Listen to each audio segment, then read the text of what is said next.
안녕하세요. 유니스티 요여림 채널입니다. 반갑습니다.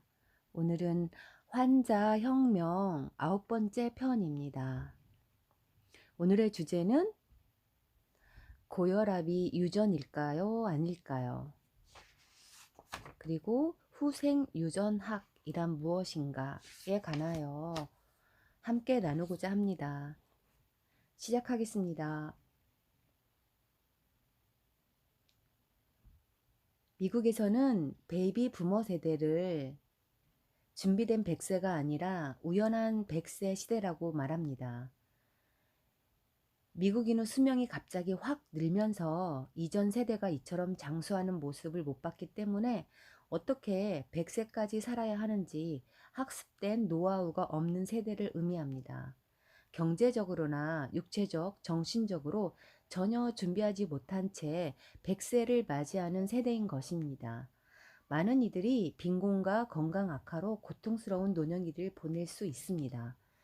미국뿐만 아니라 급격한 현대화를 겪은 대부분의 국가에서 일어나는 공통된 현상이고 한국의 경우도 이런 일이 벌어지고 있습니다. 노인들은 당뇨, 고혈압, 콜레스테롤, 역류성 식도염, 관절염 등 10여 가지가 넘는 약을 먹고 있습니다. 취약 학생들의 지능은 갈수록 낮아지고 신경 발달 장애와 소아, 당뇨, 비만은 늘어가고 있습니다. 아이들의 알레르기, 아토피, 피부염, 천식도 눈에 띄게 급증했습니다. 더 무서운 것은 상황이 이런데도 사람들은 별다른 경각심이 없다는 것입니다. 대부분의 질병을 설명하면서 유전이라는 말을 대수롭지 않게 합니다. 우리 집안은 고혈압이 유전이야. 부모님 두 분 다 콜레스테롤이 높아. 이건 집안의 내력이야. 이런 식으로 말입니다. 2005년 발표된 연구 결과가 있습니다. 미국 시카고 지역의 나이지리아 출신의 흑인들과 실제 나이지리아에 살고 있는 나이지리아인들의 고혈압 발병률을 비교해 보았습니다. 시카고 지역에 사는 나이지리아인들은 전체 인구 20%가 고혈압인 반면에 나이지리아에 사는 흑인들은 불과 7%만이 고혈압이었습니다. 이 결과를 보면 고혈압은 유전이 아니라는 이야기입니다. 고혈압이 유전이라면 시카고에 사는 나이지리아인이나 나이지리아 본토에 사는 이들과 비슷한 발병률을 보여야 하기 때문이지요. 중국은 당뇨 환자가 지난 10년 사이에 2배로 증가했습니다. 중국인들이 먹는 음식과 식습관이 변한 것입니다. 유전자가 변한 게 아니지요. 한국인에게는 가장 흔한 위암, 간암, 폐암, 대장암이 높은 추세입니다. 한국인의 유전자가 바뀌어서일까요? 아닙니다. 한국인의 식습관이 서구식으로 변했기 때문입니다. 트랜스 지방 섭취가 늘어났고 가공식품과 식품 첨가물 섭취가 늘어난 원인입니다. 가족력과 유전은 또 다른 문제입니다. 콜레스테롤이나 고혈압, 당뇨가 집안 내력일 수는 있지만 유전자에 의해서 결정되는 건 아닙니다. 암도 유전이 끼치는 영향은 8%에 불과합니다. 대체로 같이 사는 가족들은 비슷한 생활 습관을 영위하고 비슷한 입맛으로 비슷한 음식을 먹기 때문에 비슷한 질병에 걸릴 확률이 높을 뿐이지 이를 유전이라고 볼 수는 없는 것입니다. 그래서 최근 의학계에서 이들 성인병의 증가를 단순한 유전으로 보는 시각보다는 후생 유전학적 문제로 인식하고 있습니다. 이 후생 유전학이라는 것은 DNA 염기 서열의 변화는 없지만 염색질과 결합하는 인자들에 의해서 유전자 발현 양상이 유전되는 현상을 의미합니다. 질병의 발생 원인이 유전에서 비롯됐다는 인식이 지나칠 경우에 유전학적 허무주의에 빠질 수 있습니다. 그렇게 되면 환자 스스로 할 수 있는 일이 없기 때문입니다. 영화배우 안젤리나 졸리가 유전적 운명론에 빠진 나머지 암이 없음에도 불구하고 선제적으로 유방과 난소 절제 수술을 받았습니다. 하지만 암을 비롯한 당뇨, 고혈압, 콜레스테롤 등 대부분의 성인병은 식습관과 생활 습관병으로 식단 조절과 생활 개선만으로도 얼마든지 예방과 치료가 가능합니다.